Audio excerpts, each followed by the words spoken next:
Hi there, and welcome back to How We Did It, our series where we showcase client stories and the success they had in working with DDI and developing their leaders for a better future. Today I have with me Matt Paese, our Senior Vice President of Executive Services, and we're going to talk about a company that looked at CEO development and changed what they were doing to really affect the whole senior team dynamics and effectiveness. So Matt, thank you for sharing your story with us today. Thanks, Beth. Happy to be here.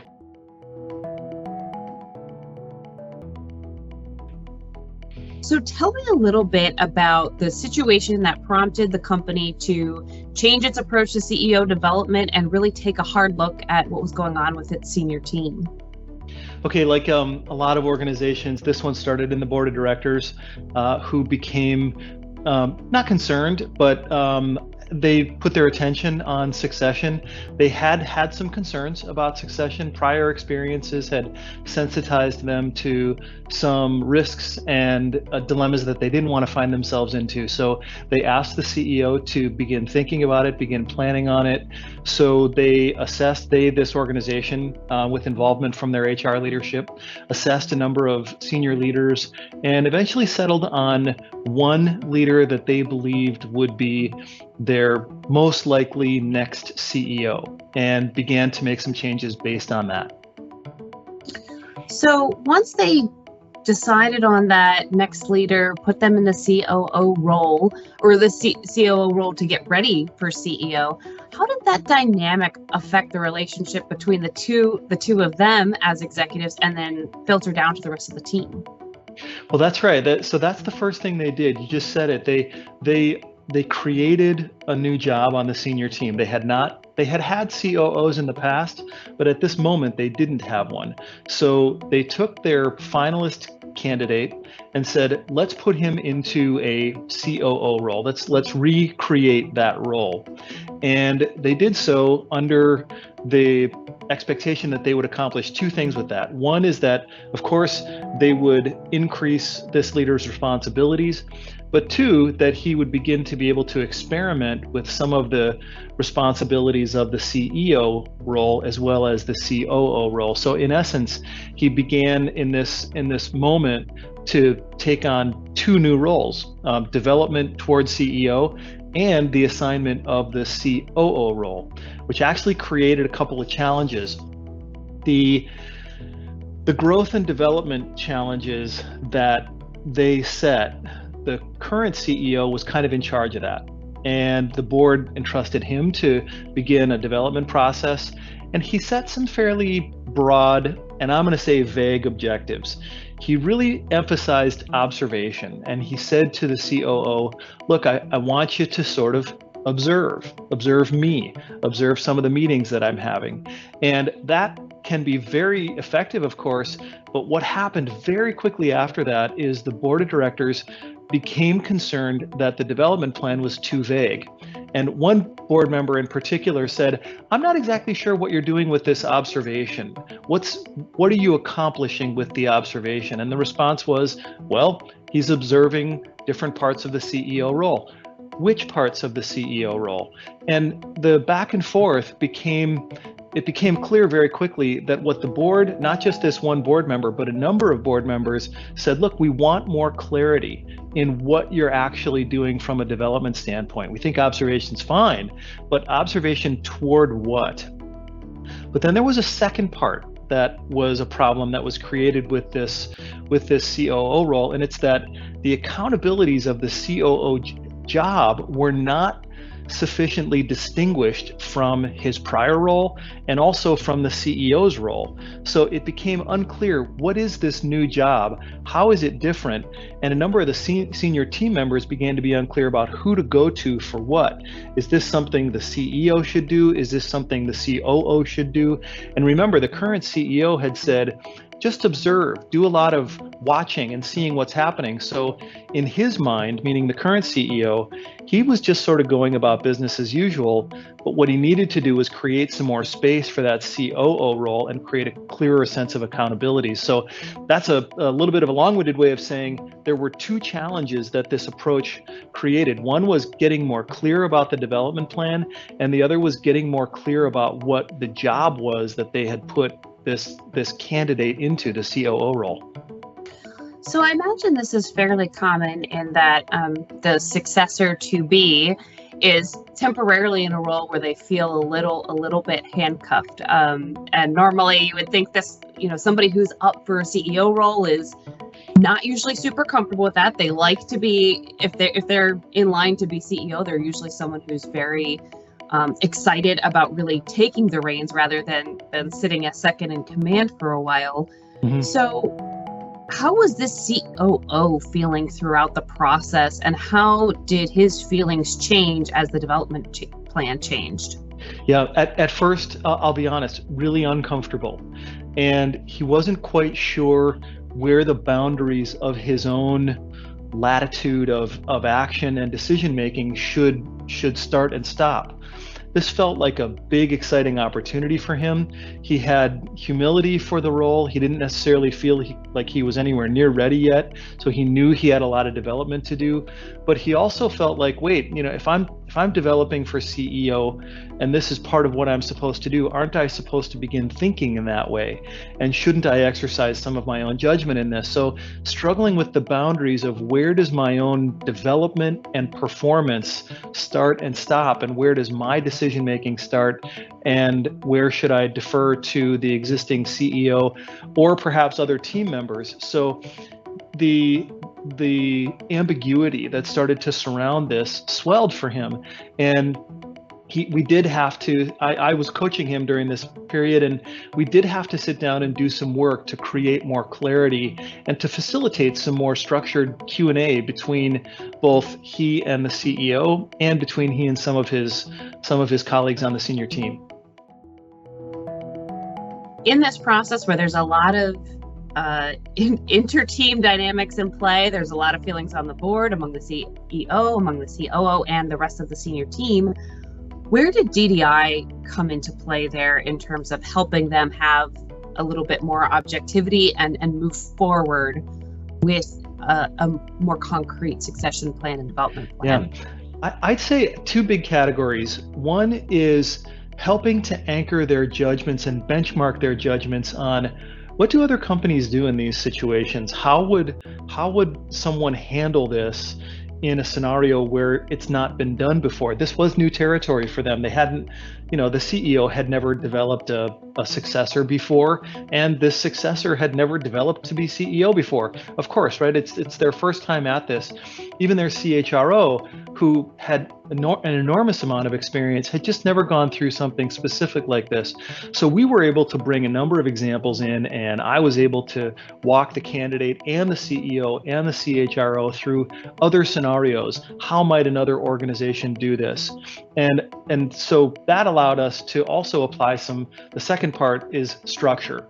So and to me, the biggest part of what we help them do is structure two parts that we've already mentioned. Structure the development to begin with. And doing that, we created something we call an experience map. And an experience map provides a template for what are all of the areas we think we're trying to develop in order to get a CEO candidate, quote unquote, ready. Even though you're never 100% ready as we can get.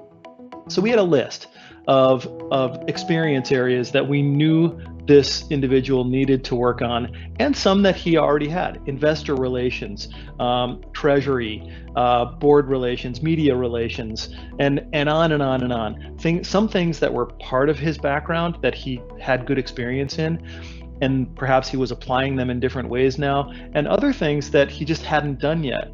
So it was easy to look with a simple little diagram. We created a visual for the board to say, where is he really having a lot of experience and feeling as though I kind of got this, and where has he not yet had experience? And so we created a simple way to look at that and evaluate progress and be able to track it and monitor it, so that in subsequent board meetings from quarter to quarter, they could report, here are the kinds of experiences that we've engaged in, here's the progress we've made. And so over time, the board begins to see a trajectory of growth and where experiences are accumulating. And then on the other side, on the team side, we structured accountabilities for the COO role. So we looked at what his prior responsibilities were, the responsibilities of everyone on the senior team, the responsibilities of the CEO, and then him in the middle of that. And we were able to partial out some more specific accountabilities that he, the candidate, then took to the CEO and vetted and said, look, I think this might be what we should think about in terms of where we should isolate my role versus your role. What do you think?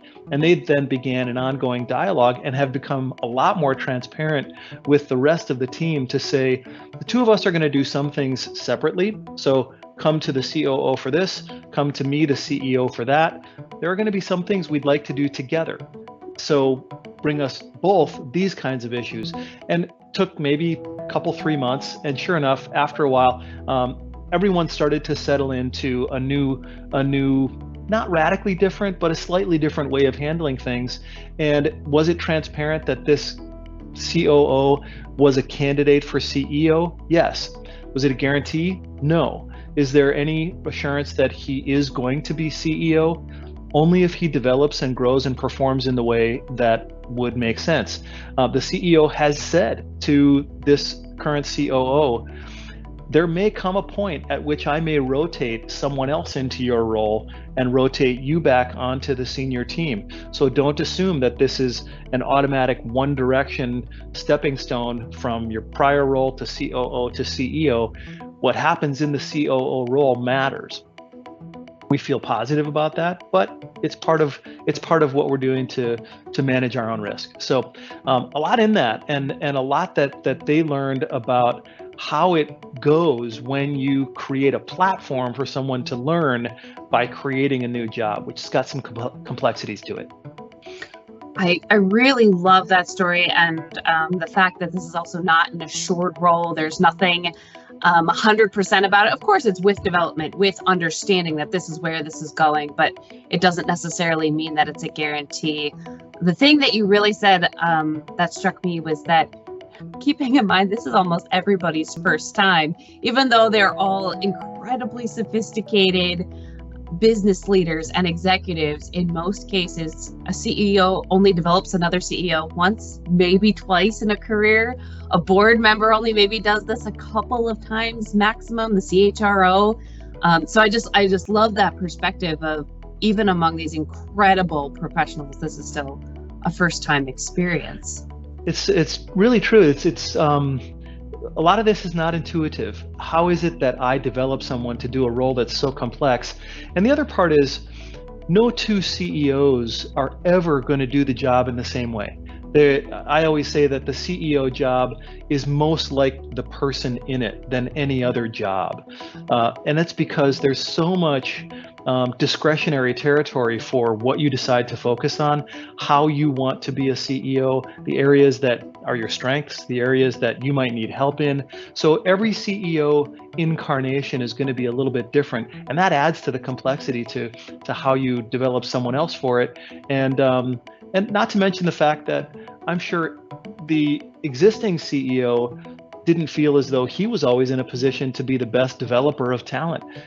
He needs help. He asked me for help and the rest of our team at DDI.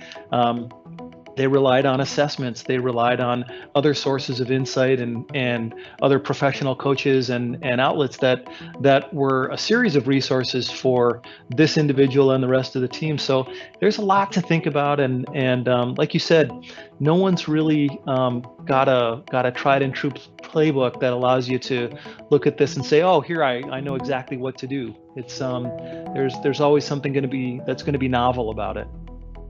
So as this was all going on with the CEO looking at his role in development, as well as the COO, what was going on the rest of the team? How did this dynamic affect the remainder of the senior team who all have very big jobs in front of them as well?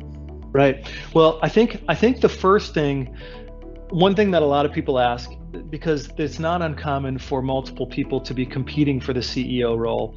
And what this organization wanted to do, and by creating the COO job, they wanted to take that ambiguity off the table and say, look, even though we're probably 2, 3, 4 years away from making a change in CEO, let's put someone into the job that would be the assumptive CEO in case something should happen. Again, it's not a promise, but it's an assumptive moment. So it takes the horse race off the table, which is one choice that can be made. There's other ways to handle that too. But the next thing that did come up is that people started to wonder, who should I go to for what? And so people have relationships, as we know, and people have relationships that are centered around key assignments or initiatives or pieces of work. So the current CEO had been advising a number of his team members and working with them on a variety of initiatives. And the current CEO and the COO then had to decide, where do we want to perhaps shift some of these assignments or share them or change them entirely? And that was tricky for some of the senior team members, because if I'm currently working with the CEO and now I'm going to work with the COO, does that mean I've taken a step down, or that my influence in the organization has shifted? And implicitly, the answer was no, according to the current CEO or COO. But if you're an executive working with someone in the organization and you're now working at the second level, not the top, there is something that feels unusual about that. So they had to work through some of those challenges. And the way they did it, by the way, is just to talk about it openly with the whole team and say, look, there is going to be some shifting of how I, the current CEO, and the COO now handle some things. We're going to do some things together. And the CEO was very transparent. He said, look, I'm not going to be here forever. I don't know when I'm going. I don't have a plan to leave right now. But in order for me to make a healthy transition, I need to start dishing some of the things I do to someone else. And right now, some of that's going to be to our current COO, but I may choose some of you to transition some things as well. But we do need to think about my job and who's going to take it. So most people get that once you talk about it, and if you are transparent about the things that are reasonable to be transparent about, people appreciate it, and it takes a lot of the mystery out of it. So I think they handled it well. But that's another area where there's no playbook. People are not generally good at knowing what to talk about openly versus not, and most organizations default to being more secretive about it, which tends to be less useful than being more transparent in general. If you're in a holistic development process, you can always fall back on that because it's virtuous. And when you're developing people, that's the way you're trying to get ready for the future. And anyone can develop and anyone can grow. And so we all have to make decisions, but a developmental kind of flavor across the whole thing helps it to be very productive and optimistic and positive, and people feel like it's a good dynamic. So this process has already taken probably a year or two to get in place as this new COO has stepped up, the CEO has really engaged in their role, and obviously they're not ready yet for that next transition of CEO leadership. But how are they doing currently? You know, as they've grappled with all of this, how has it impacted overall company performance? This is a very good question. So from a company performance standpoint, this is an organization that's doing extraordinarily well.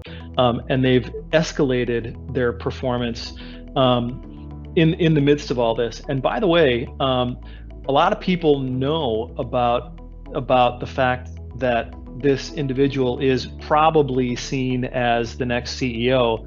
No one's come out and said that publicly, but in analyst meetings, board meetings, shareholder interactions, interviews with the street, this COO is showing up a lot more, and people can do the math. They sort of imagine, well, this must be what they're thinking, and that actually acts as a point of stability. And the only thing I'll say, though, is that the COO himself, for his part, would say that his performance, what he would say with a lot of humility, I believe, he would say, I really went through a rocky period trying to figure out how to be an effective leader in a role that's second to our CEO. He's accustomed to running a business. He's had a number of businesses. His jobs have continually escalated. This one was definitely an escalation, but he felt like he got promoted in order to slow down a little bit. And, observing, for example, just observe for a while, that just did not feel right to him. I don't just observe anything. I perform. I go make things happen. I want accountabilities. And that's one of the big lessons that I've taken away from this. It's that no development happens without accountability. If you just ask someone to observe something, sure, they're going to know what it looks like, but the real development happens when they have to have responsibility for it. And that is true at a frontline supervisor level, and that is true right on up to CEO. And this was a very experienced executive who's saying, wait, give me the ball. I'm ready to do this. Give me this. I want to do it. And that tension is part of what he and the CEO talk about pretty regularly. So the company's performance is good. The COO feels like his performance still has a long way to go in terms of his ability to not just be in the COO role, but to make the COO role something that's really contributing and helpful to the organization. Matt, that's such a powerful story. Thank you for sharing about how this team has created this whole different dynamic around development and succession and the individual roles that contribute to that. So it's not all the CEO show, it's all about the other people on that team. So this is a great story. Thank you so much for sharing today. Thank you, Beth. Glad to be here.